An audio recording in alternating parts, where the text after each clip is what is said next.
بالله من الشيطان الرجيم بسم الله الرحمن الرحيم بسم اللہ الرحمن الرحیم قال النبی صلی اللہ علیہ وسلم لا یزید فی العمر الا البر۔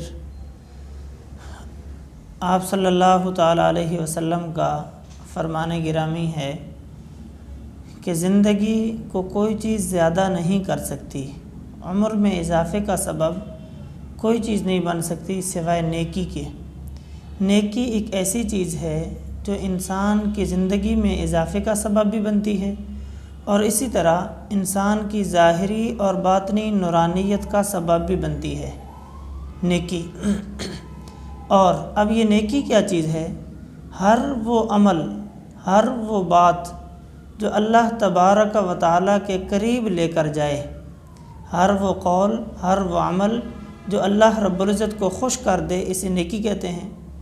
اور اس کا آسان ترین خلاصہ اگر سمجھا جائے تو قرآن کریم کے اندر اللہ تبارک و تعالیٰ نے ارشاد فرمایا وَقَضَىٰ رَبُّكَ أَلَّا تَعْبُدُوا إِلَّا إِيَّاهُ وَبِالْوَالِدَيْنِ إِحْسَانًا۔ اس آیت کریمہ کے اندر اللہ تبارک و تعالیٰ نے پورے کے پورے اسلام کا خلاصہ بیان فرما دیا ہے، اور پورے اسلام کا خلاصہ صرف دو چیزیں ہیں، ایک چیز حقوق اللہ اور دوسری چیز ہے حقوق العباد۔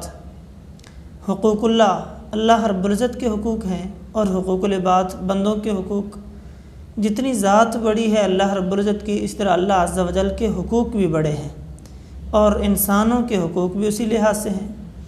اب اللہ تبارک و تعالیٰ اپنے حقوق، چونکہ اللہ رب العزت بڑے ہیں، اللہ انسان کو اپنے حقوق کے اندر کی گئی کمی کو معاف کر دیتے ہیں، لیکن جو حقوق العباد میں کمی کی جائے اللہ اسے کبھی نہیں معاف فرماتے جب تک کہ ان بندوں سے معافی نہ مانگ لی جائے یا ان بندوں کی جو حق تلفی کی ہے وہ نہ ادا کر دیا جائے، تب تک اللہ معاف نہیں فرماتے۔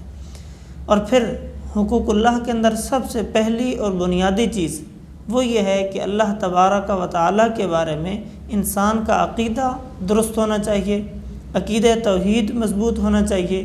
اس لیے اللہ فرماتے ہیں وَقَضَىٰ رَبُّكَ أَلَّا تَعْبُدُوا إِلَّا إِيَّاهُ، کہ عبادت صرف اور صرف اللہ کی جائے، عبادت کے اندر اللہ کے ساتھ کسی غیر کو شریک نہ کیا جائے۔ اور دوسری چیز ہے حقوق العباد۔ حقوق العباد کے اندر سب سے پہلی اور بنیادی چیز، اس کا تذکرہ اللہ نے اسی آیت کریمہ کے اندر فرمایا وَبِالْوَالِدَيْنِ إِحْسَانًا، کہ اپنے والدین کے ساتھ حسن سلوک سے پیش آؤ۔ والدین کے ساتھ حسن سلوک سے پیش آنا، اسی کے بارے میں آپ صلی اللہ تعالیٰ علیہ وسلم نے فرمایا کہ انسان کی زندگی کے اندر یہ والی نیکی اضافے کا سبب بنتی ہے۔ جس طرح دیگر نیکیاں انسان کی زندگی میں اضافے کا سبب بنتی ہیں، تو اسی طرح یہ والدین کے ساتھ حسن سلوک، والدین کے ساتھ احترام سے پیش آنا، یہ بھی انسان کی زندگی میں اضافے کا سبب بنتی ہے۔ آپ صلی اللہ تعالیٰ علیہ وسلم کے سامنے ایک صحابی رسول وہ شکایت لے کر آئے، اے اللہ کے رسول، میں کہیں سفر پہ جا رہا تھا، میں نے اپنے والد کو کوئی امانت دی اور میرے والد محترم نے میری واپسی کا انتظار نہیں کیا بلکہ اس امانت کو خرچ کر دیا، وہ نقدی کی صورت میں امانت تھی، اسے خرچ کر دیا۔ آپ صلی اللہ علیہ وسلم نے فرمایا انصاف کا معاملہ ہے، ایک فریق کی بات سن کر میں فیصلہ نہیں کرتا، لہٰذا اپنے والد محترم کو بلاؤ، ان سے تفصیل پوچھیں گے پھر فیصلہ کیا جائے گا۔ اسی دوران اللہ عز و جل کی طرف سے فرشتہ آ گیا اور فرشتے نے آ کر کہا اللہ کے رسول، جس وقت اس نوجوان صحابی کا والد وہ آپ کے سامنے آئے تو اس سے صرف اتنا پوچھیے گا کہ جس وقت تیرے بیٹے نے تجھ سے اس نقدی کا سوال کیا، مطالبہ کیا، حساب مانگا، اس وقت تو نے دل ہی دل میں اشعار کیا پڑے تھے، کیا سوچا تھا، کیا کیفیت تھی تیری، وہ بتا۔ آپ صلی اللہ تعالیٰ علیہ وسلم کے سامنے وہ نوجوان صحابی اپنے والد کو لے کر آیا۔ آپ اسلام نے وہی سوال کیا جو فرشتے نے کہا تھا کہ جس وقت آپ کے بیٹے نے آپ سے حساب مانگا، مطالبہ کیا اپنی اس امانت کا، تو پھر آپ نے آگے سے کیا کہا؟ اب والد کہتا ہے اللہ کے رسول اور تو کچھ نہیں، صرف اتنا کہا تھا کہ بیٹا ایک وہ وقت تھا کہ جب تجھے چلنا نہیں آتا تھا، تیری انگلی پکڑ پکڑ کے میں نے تجھے چلنا سکھایا، تجھے بولنا نہیں آتا تھا، صرف رونا ہی تو جانتا تھا، میں نے تجھے بولنا سکھایا، ہر بات کا جواب تجھے دیا، ایک ایک بات میں نے تجھے سکھائی، تو کوئی چیز مانگ نہیں سکتا تھا، میں نے تیری کیفیت کو سمجھا، تیرے رونے کی آواز اور انداز کو سمجھ کر تیرے مطالبات کو میں نے پورا کیا۔ جب تو بچپن پہ تھا میں نے تجھ پہ بے حساب خرچ کیا، اپنے منہ کے لقمے نکال نکال کر تجھے کھلاتا رہا۔ آج تو کمانے پہ آیا اور اپنے باپ سے حساب مانگتا ہے۔ یہ کیفیت میری تھی اے اللہ کے رسول، یہ میرے دل کے تاثرات تھے، یہ میرے خیالات تھے جن کی وجہ سے میری آنکھوں سے آنسو نکلے۔ آپ صلی اللہ تعالیٰ علیہ وسلم جس وقت اپنے اس صحابی کی گفتگو سن رہے تھے، اس کے خیالات اور اشعار سن رہے تھے، آپ علیہ الصلاۃ والسلام کی آنکھوں سے بھی رحمت پر آنسو نکلے، اور آپ علیہ الصلاۃ والسلام نے اس والد کے بیٹے نوجوان صحابی کو یہ کہا کہ انت و مالک لابیک، میں محمد الرسول اللہ صلی اللہ تعالیٰ علیہ وسلم کا فیصلہ یہ ہے کہ تو اور تیرا سارے کا سارا مال تیری ذاتی ملکیت نہیں، سب کچھ تیرے والد کا ہے۔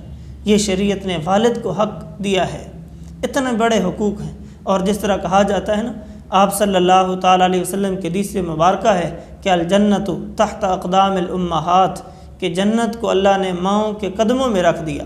اسی طرح اللہ عز و جل نے جنت کا درمیانی دروازہ وہ باپ کو قرار دیا ہے۔